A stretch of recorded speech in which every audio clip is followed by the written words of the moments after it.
Une Karen m'a accusé de pervers parce que je me tenais près de la cabine d'essayage pour femmes, en attendant ma femme. Mais maintenant, toute la cour a applaudi quand nous avons gagné le procès contre elle. Je tape ceci dans le coin sombre de mon salon, avec un carnet juridique rempli des notes de mon avocat à mes côtés. Tout ce que j'ai fait, c'est attendre ma femme, c'est tout. Nous étions dans un centre commercial de luxe dans notre ville. Ma femme voulait essayer quelques robes dans une boutique près de la zone de restauration, au 2e étage. Je ne me souviens même pas du nom, juste qu'il y avait des lumières blanches très brillantes. Elle est entrée et je l'ai suivie, mais lorsqu'elle a attrapé quelques cintres et est allée dans la cabine d'essayage, je suis resté dehors. Je ne voulais pas être le type qui restait là à regarder, alors je me suis tenu juste à l'extérieur de la zone des cabines, même pas en face, sur le côté, en regardant mon téléphone. Environ 10 minutes se sont écoulées. Je ne regardais personne, mais j'imagine que simplement exister en tant qu'homme près d'une cabine d'essayage pour femmes suffit pour que quelqu'un imagine le pire. Car soudain, cette femme, la trentaine peut-être, s'est approchée de moi furieuse et a commencé à me crier dessus. Elle m'a demandé ce que je faisais, et avant que je puisse répondre, elle m'a interrompu en disant des choses comme « Je t'ai vu regarder, ne fais pas semblant de ne pas espionner ». J'ai essayé de lui expliquer que j'attendais juste ma femme, mais elle s'en fichait.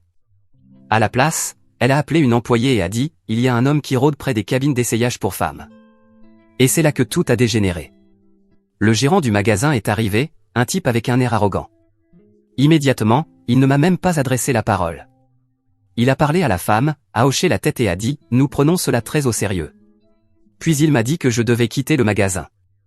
Je lui ai dit que j'attendais ma femme, j'ai même commencé à composer son numéro pour qu'elle sorte, mais lui m'a dit que je devais partir immédiatement ou qu'il appellerait la sécurité.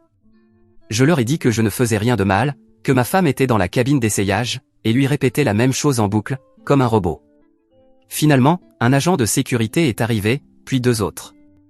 Ils m'ont dit que je perturbais les clients et m'ont demandé de sortir du magasin, puis ils m'ont escorté hors du centre commercial, pas seulement du magasin, mais de tout le centre. Je leur ai demandé à plusieurs reprises ce que j'avais fait de mal. Ils m'ont répondu que j'avais mis mal à l'aise d'autres clients. Je leur ai dit de vérifier les caméras, que je n'avais rien à cacher. L'un d'eux m'a dit « Nous ne prenons pas ces décisions, monsieur, vous devrez en parler avec l'administration ».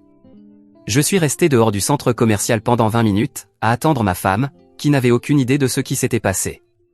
Elle pensait que j'étais allé prendre un café ou quelque chose comme ça.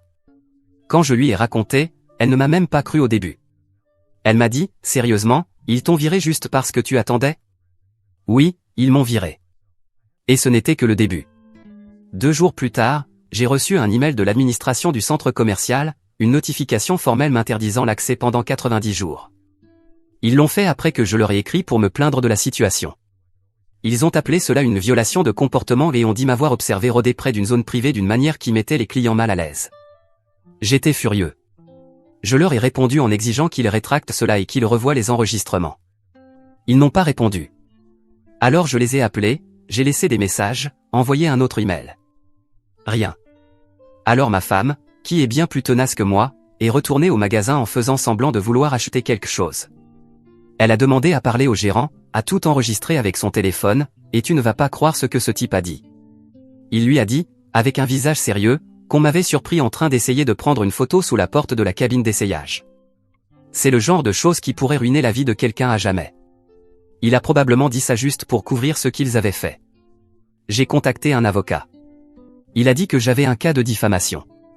Et potentiellement autre chose, si nous pouvions prouver une détresse émotionnelle ou une perte de réputation, car j'ai été escorté hors des lieux, et tout le monde l'a vu. Mon avocat a déposé une demande formelle pour obtenir les enregistrements de ce jour-là. Devine ce qu'on nous a répondu, ils ont affirmé que les enregistrements n'étaient pas disponibles en raison de problèmes techniques. Ils avaient simplement disparu, dans l'un des magasins les plus fréquentés du centre commercial, un samedi, le même jour où l'on m'accusait d'avoir filmé des femmes. L'avocat m'a dit qu'ils essayaient de me bloquer et espéraient que j'allais abandonner.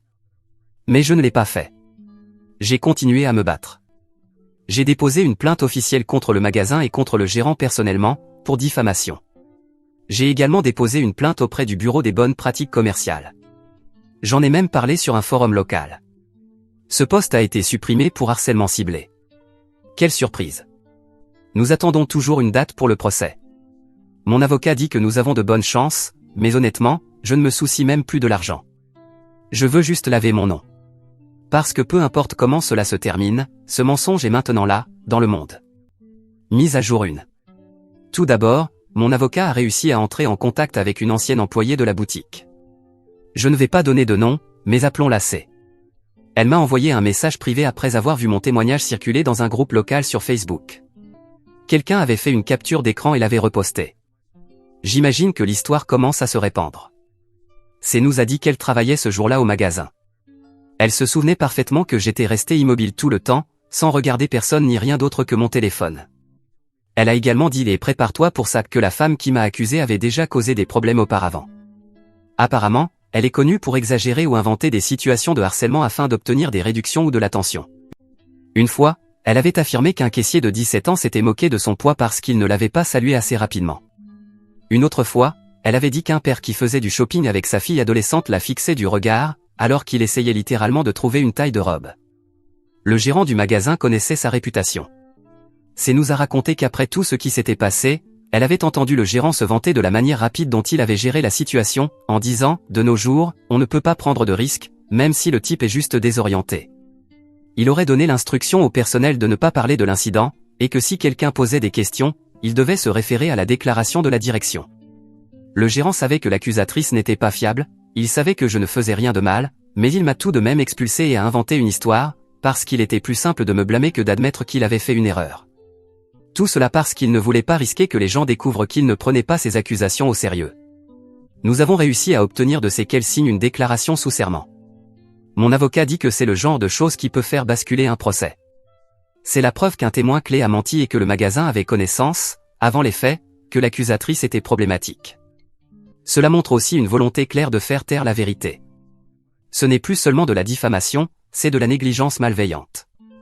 Je voulais y aller à fond, mais je devais être intelligent, précis.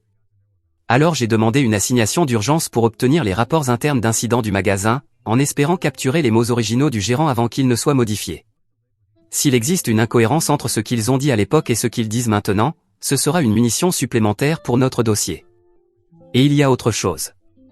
Les enregistrements de sécurité du centre commercial. On m'avait dit auparavant que les enregistrements de la boutique n'étaient pas disponibles, mais je n'avais jamais demandé ceux des caméras du centre commercial qui couvrent les couloirs devant le magasin. Mon avocat a envoyé une requête, et devine quoi, ils ont bien des enregistrements. On me voit debout devant la zone des cabines d'essayage, regardant mon téléphone pendant plus de 15 minutes, comme un homme qui attend sa femme. Ce qui est exactement ce que je faisais. Nous sommes en train de déposer une requête pour obtenir cet enregistrement officiellement et l'ajouter au dossier. Et juste au moment où je pensais que cette histoire ne pouvait pas devenir plus absurde, j'ai reçu un appel de la société mère, la chaîne nationale qui possède la boutique. Ils ont finalement pris contact par l'intermédiaire de leur représentant légal. Ils ont dit qu'ils voulaient discuter d'une résolution à l'amiable, ce que tout le monde sait être un code pour eux s'il vous plaît, ne nous traînez pas dans la boue. Je leur ai dit qu'ils pouvaient commencer par publier une rétractation publique et présenter des excuses officielles pour les fausses déclarations faites par leur employé. Je veux une déclaration qui rétablisse mon nom, pas juste un accord silencieux, pas seulement de l'argent pour me faire taire. Ils ont hésité, mais je leur ai dit que j'ai du cran et que j'allais m'en servir. Nous déposons également une plainte contre la Karen qui a déclenché toute cette affaire. Nous espérons aussi trouver d'autres personnes faussement accusées par cette femme, grâce aux informations fournies par C. Cela pourrait être important pour notre dossier, et pour faire taire une bonne fois pour toute cette Karen. Mise à jour 2. Nous sommes allés au tribunal, et enfin, le gérant a eu ce qu'il méritait. Je me suis réveillé à 4h30 du matin ce jour-là. Je n'avais même pas besoin du réveil parce que j'étais nerveux. L'audience était prévue à 9h. Nous sommes arrivés tôt. Mon avocat était déjà dehors. J'adore cet homme. L'avocat de la boutique était également présent, un petit rongeur arrogant bien habillé avec une mallette chère et cette expression qu'ont les gens quand ils savent qu'ils vont mentir et qu'ils répètent déjà dans leur tête comment justifier cela. Il a évité le contact visuel, mais tu sais qui ne m'a pas évité ? Le gérant. Il semblait plus petit que dans mes souvenirs. C'était peut-être le contexte, ou peut-être le fait qu'il devait enfin faire face aux conséquences du mensonge qu'il avait raconté si facilement. Voici comment ça s'est passé. Le juge a ouvert la séance. Mon avocat a présenté les faits. Il a expliqué comment j'avais été faussement accusé, comment le gérant du magasin avait affirmé que j'avais été surpris en train d'essayer de filmer sous la porte d'une cabine d'essayage, et comment aucune preuve vidéo n'avait jamais été fournie. Ensuite, il a lâché la bombe, l'enregistrement de sécurité du centre commercial. Il a diffusé la vidéo en plein écran, avec l'horodatage, me montrant en train de ne rien faire, simplement debout là, à regarder mon téléphone, changeant occasionnellement de jambe d'appui. À un moment donné, je me suis même appuyé contre le mur pendant un moment.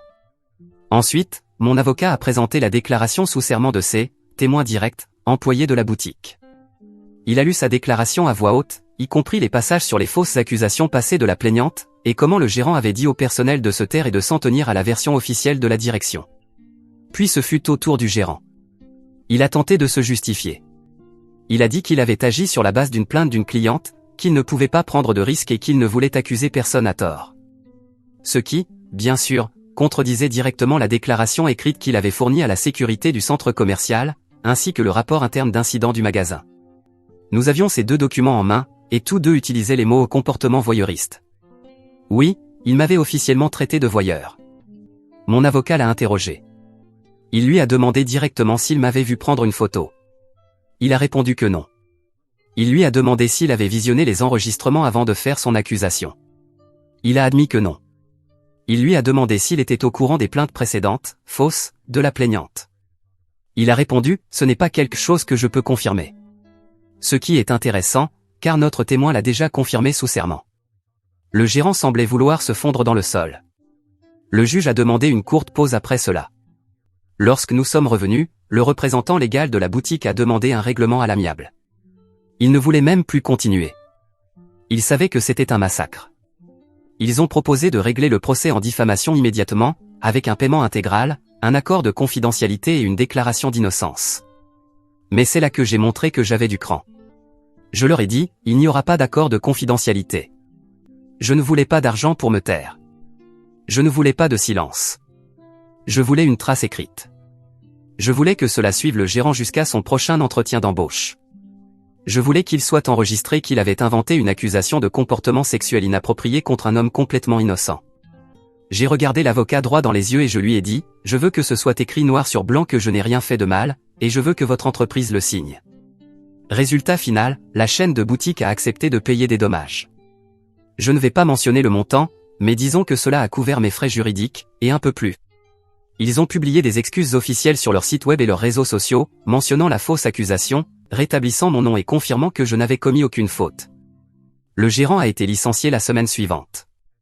L'administration du centre commercial a émis des excuses privées et levé mon interdiction. Je leur ai dit de se les garder.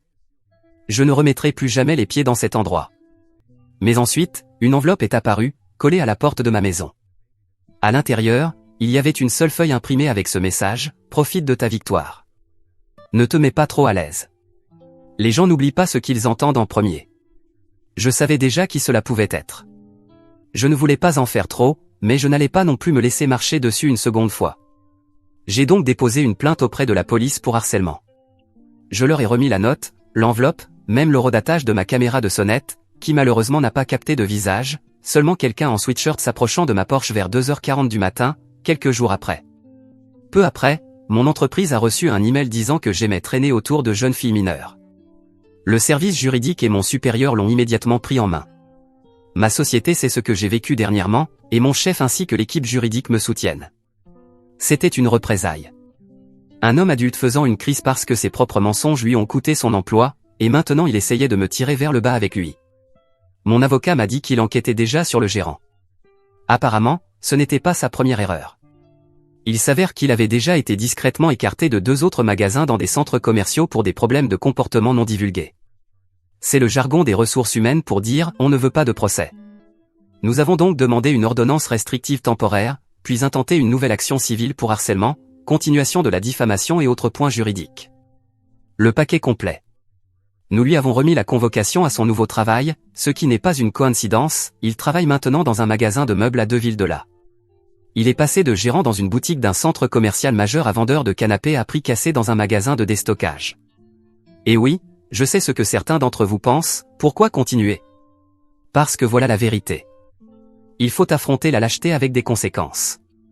Cet homme n'a pas seulement menti, il a menti d'une manière qui alimente une culture de la peur, il a exploité un sujet sensible, et il aurait pu me faire passer pour un prédateur pour le reste de ma vie.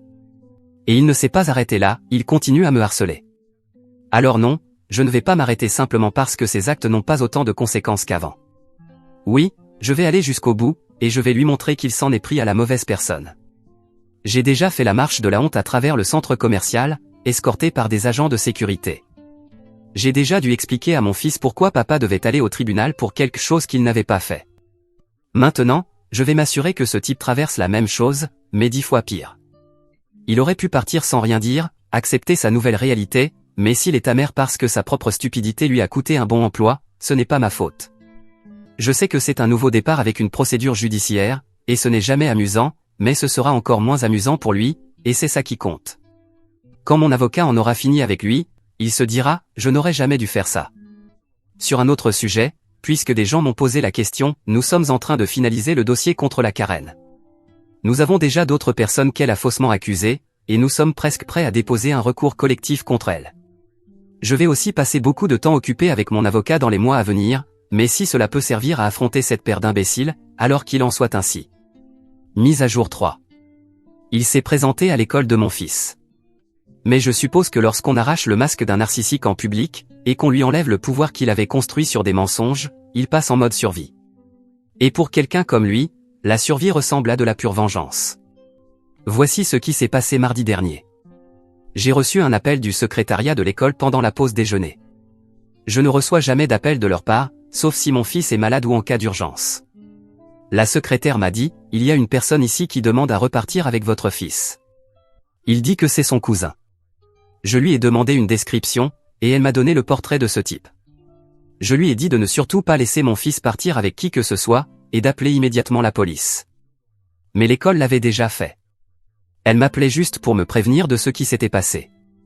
L'homme était parti dès qu'on lui avait dit non, et qu'il n'était pas sur la liste des personnes autorisées à récupérer mon fils. Nous avons déposé un rapport de police sur place. Nous avons obtenu les enregistrements de sécurité et Dieu merci pour les caméras dans le bureau et ils ont confirmé que c'était bien lui. Je ne sais pas ce qu'il espérait. Peut-être m'intimider, ou me faire sentir qu'il pouvait me faire du mal si ça lui chantait. Comme pour dire, tu m'as ruiné la carrière, maintenant je vais ébranler ta vie et celle de ta famille. Nous avons présenté une requête d'urgence pour faire passer l'ordonnance restrictive à une interdiction permanente, avec des conséquences criminelles pour tout type de contact. Nous avons également déposé une plainte pénale supplémentaire, tentative de contact illégal avec un mineur.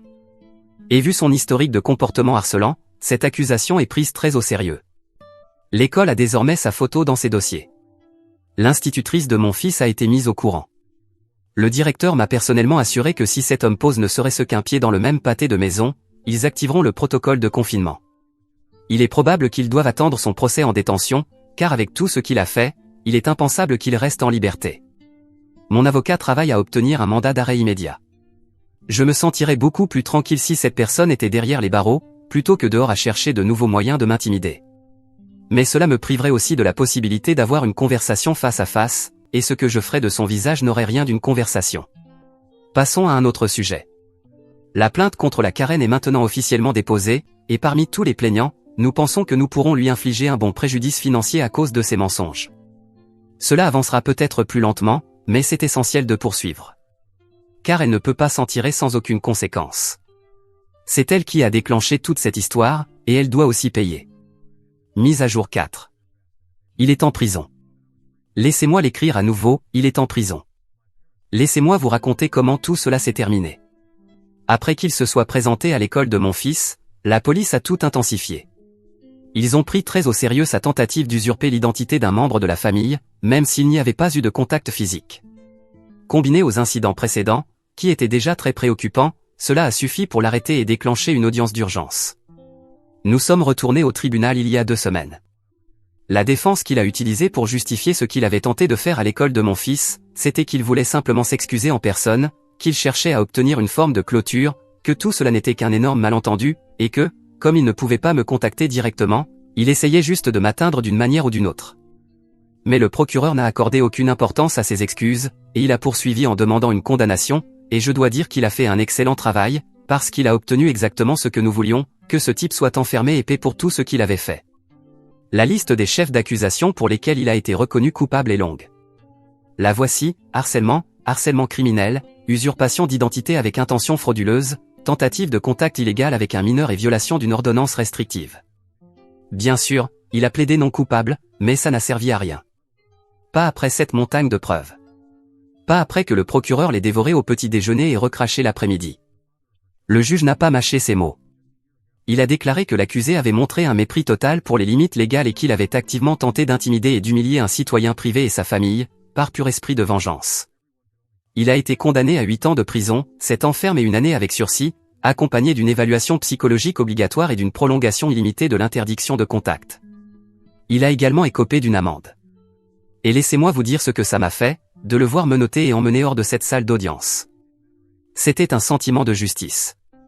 Nous étions très satisfaits du verdict, surtout compte tenu de nos attentes. Nous espérions simplement une peine avec sursis, une petite amende et pas grand-chose de plus, mais il a reçu une condamnation exemplaire pour les faits reprochés. Après l'audience, le procureur m'a dit quelque chose que je n'oublierai jamais. Il m'a dit, la plupart des gens s'effondrent quand ils sont faussement accusés, mais vous vous êtes levé et vous avez traîné la vérité à la lumière. Je lui ai répondu que c'était ce qu'il fallait faire, et je l'ai remercié de m'avoir soutenu tout au long de cette affaire. Presque en même temps, nous travaillions sur le dossier contre la Karen qui m'avait accusé ce jour-là. Nous sommes encore loin d'un verdict, mais nous avançons sur ce dossier aussi vite que possible. Elle n'a toujours pas proposé de règlement à l'amiable, ce qui serait pourtant dans son intérêt. Les choses ne s'annoncent pas très bien pour cette femme, mais peu importe. D'une manière ou d'une autre, elle finira par payer. Même si elle se considère innocente et essaie de justifier qu'elle a simplement fait ce qu'elle croyait juste à ce moment-là. J'espère pouvoir publier une nouvelle mise à jour, et j'espère qu'elle sera aussi bonne que celle-ci, dans laquelle le coupable paie avec quelque chose qui lui fait vraiment mal. Je ne m'attends pas à ce que ce soit bientôt, ni à ce que ce soit facile. Mais à ce stade, je ne m'attends plus à ce que quoi que ce soit facile. Mise à jour 5. Laisse-moi te dire que le procès contre la Karen a été une véritable folie. La salle d'audience était remplie de gens qui ne l'aimaient pas. Il y avait des voisins et même des collègues de travail qui la détestaient au point de célébrer à voix haute quand le verdict a été lu contre elle. J'ai pu parler avec certains d'entre eux, et les choses que cette femme, remplie de droit et de suffisance, leur a faites sont dignes d'un film d'horreur. Elle s'est fait beaucoup d'ennemis au fil des années, et tout le monde attendait le moment où elle allait enfin perdre. Et nous, avec l'action collective, lui avons infligé une lourde défaite à plusieurs milliers de dollars, ce qui a été célébré par tout le monde. J'ai cru voir même la sténographe sourire, mais c'était peut-être juste l'effet de voir tout le monde sauter de joie pendant que le juge criait pour rétablir le calme dans la salle. Ce ne serait pas étonnant non plus, vu que même pendant le procès, elle s'est comportée comme une vraie Karen. Il y a eu une situation, un jour où les choses ont pris un peu de retard. Nous avions commencé tard, et il y avait eu de nombreuses interruptions. À cause de ça, la Karen avait un rendez-vous chez sa coiffeuse, et elle n'a cessé d'interrompre pour parler à son avocat, plusieurs fois, en lui rappelant qu'elle devait partir bientôt. Ce qui rendait tout encore pire. C'était comme si elle pensait que tout cela n'était qu'un jeu, que son autre rendez-vous était plus important. Et elle devait vraiment le penser, puisqu'elle croyait avoir bien agi à chaque fois qu'elle avait déposé une fausse plainte, comme si elle rendait service à la communauté. Et elle s'indignait d'être poursuivie pour ça. C'est pour cela que voir son visage quand on lui a lu le montant qu'elle devrait payer valait de l'or. Elle ne s'y attendait absolument pas. Elle pensait simplement qu'on lui faisait perdre son temps. Mais non. Ce jour-là, un juge a rendu heureux un grand nombre de personnes en même temps. Maintenant, je vais en profiter et rester loin d'un tribunal pendant très longtemps. Je crois que j'ai vu plus souvent mon avocat que ma propre femme ces derniers temps, ce qui n'est probablement pas vrai, mais c'est comme ça que je l'ai ressenti.